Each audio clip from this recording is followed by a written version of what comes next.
राज्य रे बिजु सेतुर विचित्र गति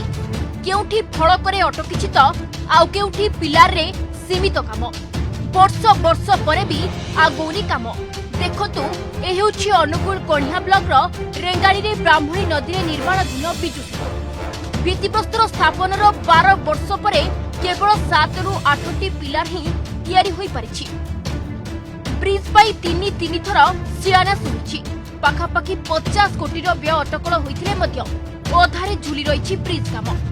एही वर्ष जुलाई रे सेतु निर्माण संपूर्ण हेबार थिला हेले 7 रु 8टी पिलार निर्माण रे अटकिछि बिजु सेतु फଳରେ अंचलवासी सब डिविजन को जीवा पई 50 किलोमीटर बुली बुली जाउछथि कंपनी आउ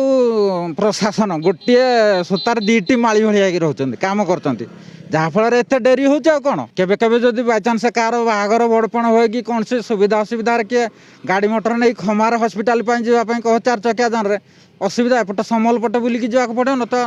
बाध्य हो कणियार ड्रप करे 17-18टी पंचायत बहुत असुविधार यातायात करुचु इलेक्शन आसिले तांकर सेतु कथा मन पड़ुची पाखापाखि 12 वर्ष होगला 2टा इलेक्शन ये तृतीय इलेक्शन आसो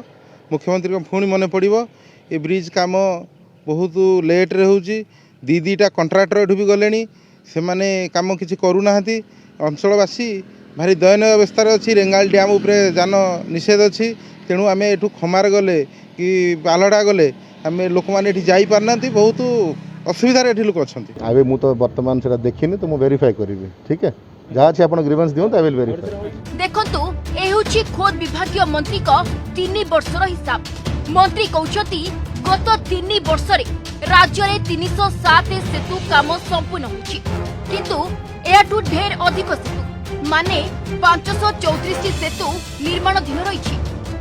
ए सबु ब्रिज काम अधा पंतरिया अवस्था तेबे 68टी सेतु विभिन्न कार्यालय रे जेमिति टेंडर एग्रीमेंट डिजाइन रे अटकिछि